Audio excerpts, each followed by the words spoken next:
Assalamualaikum warahmatullahi wabarakatuh. Saya Vina Dwi Arianti, mahasiswa Prodi Gizi Universitas Islam Negeri Wali Songo Semarang, dengan nomor induk mahasiswa 20017026069 dari kelas Gizi 3C.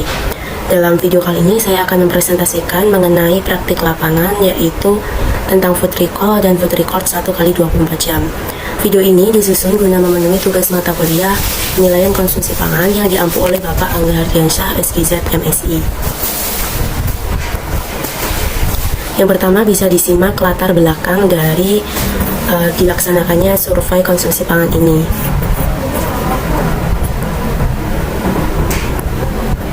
Lanjut, yang kedua yaitu ada metode. Metodenya yaitu yang digunakan ada food recall 24 jam dan food record 24 jam. Kemudian alat instrumennya atau alat bantuannya dalam melakukan survei ini, yang pertama food recall itu menggunakan food model atau model makanan secara langsung, dan ada foto bahan makanan yaitu seperti porsimetri. Kemudian food record sendiri ada dua, yaitu dengan timbangan atau juga dengan bahan makanan seperti porsimetri. Tapi dalam praktik ini saya menggunakan food record yang metodenya timbangan. Kemudian yang ketiga yaitu ada responden. Respondennya yang pertama ada food recall itu atas nama Arifah Hakiki, usianya 20 tahun, jenis kelamin perempuan, BB 61,25 kg, TB 156 cm. Kemudian alamatnya itu di Tegal Ngandong, RT 6 RW 3 Ngandong, Ngantiwarno, Klaten, Jawa Tengah. Kemudian untuk responden food record 24 jam yaitu atas nama Vera Ayu Widiastuti, usianya 20 tahun, jenis kelamin perempuan, BB 38 kg, TB 148 cm. Alamatnya lengkapnya yaitu ada di Gilikan Rejoso, Jokonan, Klaten, Jawa Tengah. Jadi pada responden ini saya ambil di wilayah Kabupaten Klaten. Kemudian pekerjaan dari si responden ini yaitu masih dalam kategori mahasiswa. Tujuannya yaitu untuk menilai status gizi seorang individu dengan cara mengetahui konsumsi makannya dengan melihat nilai gizinya antara kebutuhan dengan dikonsumsi atau rata-rata dari asupan hariannya. Selanjutnya mengenai hasil dan pembahasan. Yang pertama yaitu untuk kebutuhan responden pada food recall 24 jam ini ataupun di food recall 24 jam dihitung kebutuhan responden menggunakan dua rumus, yaitu ada rumus IOM dan rumus Mifflin. Kemudian untuk presentasinya nanti dapat diajukan atau diklasifikasikan atas dasar dari Kemenkes.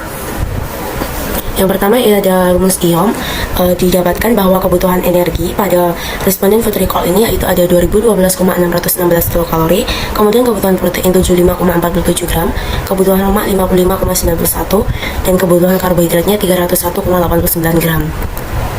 Lanjut, untuk rumus Mifflin didapatkan kebutuhan energi 1753,92 kalori, kemudian kebutuhan protein 65,77 gram, kebutuhan lemaknya 48,72 gram, dan kebutuhan karbohidratnya itu 263,09 gram.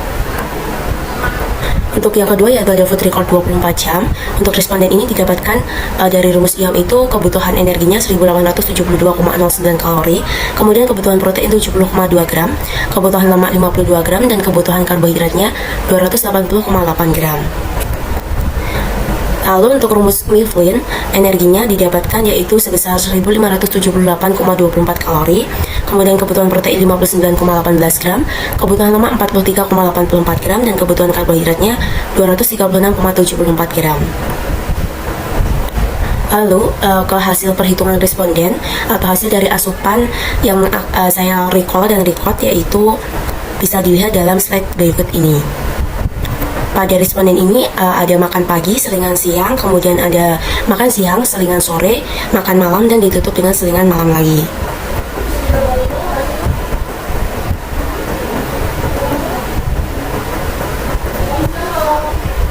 Nah, dari sini total keseluruhan dari asupannya itu energi sebesar 2038,864 kalori, kemudian protein 49,2 gram, lemaknya 98,296 gram, dan karbohidratnya 266,215 gram.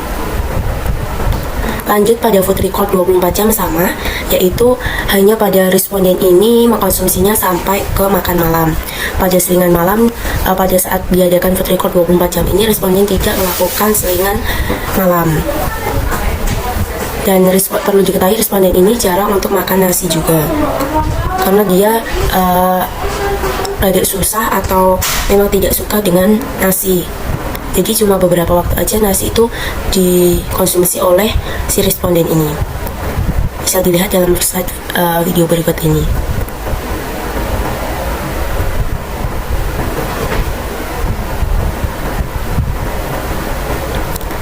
Nah, melihat data tersebut, total keseluruhan dari asupan si responden food record 24 jam yaitu didapatkan energi sebesar 1387,66 kalori, kemudian si protein 57,842 gram, lemaknya 69,894 gram, dan karbohidratnya 133,039 gram. Lalu, menuju ke hasil perbandingan data dan persentase dari food recall 24 jam, yaitu ada rumus IOM, perbandingan rumus IOM dengan rumus Mifflin, dapat dilihat adanya total kebutuhan, total asupan pada saat food recall 24 jam. Nah, dari sini kita lihat bahwa persentase atau kebutuhan asupan yang bisa dilihat yaitu energi sebesar 98% dengan kategori itu kurang, kemudian protein 89,49% dengan kategori kurang, lemak 166,35% dengan kategori lebih, dan karbohidrat 80,77% dengan kategori lebih.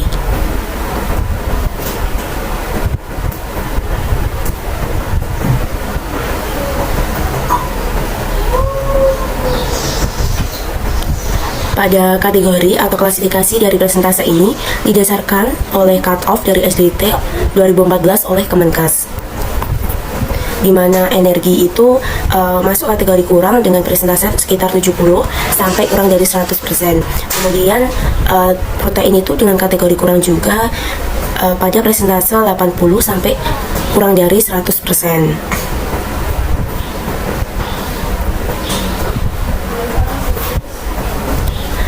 Lanjut untuk lemak, yaitu ada kategori lebih dengan presentase lebih dari 30%, dan karbohidrat itu kategori lebih dengan presentase lebih dari 65%. Selanjutnya untuk data perbandingan data dan presentase dari food record 24 jam bisa dilihat untuk rumus IOM dan rumus Mifflin. Nah, di sini ada total kebutuhan dan total asupan pada saat food record 24 jam. Nah, maaf ini untuk tipenya ya. Ini sebenarnya food record 24 jam. Nah, dari hasil data ini dapat dilihat bahwasanya persentase kebutuhan asupannya itu didapatkan energi sebesar 78,52% dengan kategori kurang, kemudian protein 122,74% dengan kategori lebih, dan lemak 136,91% dengan kategori lebih, dan juga terakhir karbohidrat dengan 47,05% dengan kategori kurang. Ini sama juga didasarkan atas cut-off dari SDT 2014 oleh Kemenkes. Dan dengan melihat data di atas, dapat diketahui bahwa pada responden obesitas atau dengan responden food recall 24 jam, pola konsumsi makannya lebih dominan mengkonsumsi makanan dengan kandungan zat gizi, tinggi lemak, dan karbohidrat. Sedangkan pada data gizi kurang, pada responden food recall 24 jam, beberapa asupannya seperti kalori atau energi dan karbonnya itu rendah. Selanjutnya dilihat dari IMT, responden yang diteliti memiliki status gizi obesitas tingkat 1 dan gizi kurang berdasarkan IMT, dan respondennya itu status gizinya lebih atau kurang itu memiliki asupan zat gizi makro yang cukup atau lebih dan kurang juga. Oleh karenanya dalam praktik lapangan ini masih perlu adanya penelitian lebih lanjut lagi mengenai status gizinya, karena dalam hal ini pengaruh dari asupan zat gizi ini belum dapat dilihat secara akurat dan nyata. Alasannya mengapa? Data yang ditemukan masih tergolong lebih dan kurang. Jadi kemungkinan status gizi ini ada faktor lainnya yang lebih dominan mempengaruhi seperti perubahan hormonal dalam tubuh, adanya penyakit, tingkat atau keadaan psikis mental, stres, psikologis yang berkaitan dengan status gizinya atau asupannya, ataupun faktor sosial ekonomi, kemudian ada penyerapan metabolisme tubuh, dan ada juga faktor lainnya. Nah, perlu diketahui juga bahwa ketika status gizi itu tidak dalam keadaan kategori normal, maka akan menimbulkan berbagai macam gangguan kesehatan, di mana pada status gizi dengan kategori obesitas dapat memicu penyakit sindrom metabolik lainnya, yaitu ada penyumbatan arteri, penyakit jantung, dan stroke. Kemudian ketika mengalami gizi buruk atau kurang akan mengalami penurunan kesehatan seperti imunnya menurun, produktivitas kerja rendah, dan kecerdasan, serta terjadi defisiensi zat gizi lainnya yang dapat menimbulkan berbagai penyakit lainnya. Lalu untuk dari hasil penelitian ini perlu adanya pengecekan atau penelitian lebih lanjut, karena dalam praktik lapangan ini keterbatasan waktu dalam melakukan survei, yaitu hanya 1 kali 24 jam. Untuk memastikan data tersebut lebih akurat dan dapat memberikan hasil terkait asupan makanan seharinya, dapat dilakukan dengan food recall dan food record dengan durasi waktu yang lebih panjang lagi. Setelah itu dapat dilakukan penilaian status gizi dengan cara yang lainnya, yaitu secara biokimiai, klinis, atau antropometri, di mana tujuan tersebut akan memastikan data yang lebih akurat. Selain itu dapat memberikan gambaran status gizinya itu bagaimana. pada responden tersebut sehingga dapat memperbaiki status gizinya apabila terjadi status gizi dalam keadaan tidak normal. Kemudian selain itu perlu adanya pengarahan atau edukasi untuk memperbaiki status gizi tersebut. Kesimpulannya, jadi berdasarkan penjelasan di atas, dapat disimpulkan bahwa pada responden ini, asupan makan tidak menjadi dominan faktor yang mempengaruhi status gizi, karena yang dihasilkan itu, datanya itu ada asupan zat gizi yang cukup, lebih dan kurang. Jadi, selain itu, pada responden ini, hanya dilakukan 1 kali 24 jam, sehingga data yang didapatkan itu benar-benar bergantung pada satu hari itu tersebut. Nah, itu tergantung dari mengingatnya dan ketelitian dari responden dalam mencatatnya itu. Ketika praktik lapangan ini dilakukan dalam durasi waktu yang lama, kemungkinan akan dapat mengetahui pola konsumsi pangan secara akurat, atau lebih lanjut secara teorinya itu akan menunjukkan bahwa sejalan. Kemudian akan tetapi ketika dia dilihat dari IMT itu benar memiliki status gizi obesitas tingkat 1 pada responden food recall dan underweight pada responden food record. Jadi dalam praktik lapangan survei konsumsi pangan ini, dengan responden yang saya praktikan itu kemungkinan adanya faktor lain yang lebih mendominasi dibandingkan dengan faktor dari asupan makanannya, sehingga memicu status gizi responden tersebut, seperti halnya adanya perubahan hormonal dalam tubuh, tingkat atau keadaan psikis, mental, stres psikologis yang berkaitan dengan status gizinya, ataupun faktor sosial ekonomi, penyerapan metabolisme tubuhnya, dan lain sebagainya. Sehingga dalam praktik penelitian ini perlu adanya tindak lanjut mengenai survei penelitian konsumsi pangan ini. Nah, untuk selanjutnya dapat diharapkan pada video ini dapat berguna untuk teman-teman semuanya untuk acuan bagaimana melakukan survei konsumsi pangan. Lalu dapat juga diteliti lebih lanjut bagaimana ketika diadakan secara durasinya itu lama. Dokumentasinya bisa dilihat pada slide ini.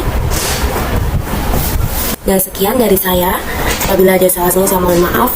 Wassalamualaikum warahmatullahi wabarakatuh.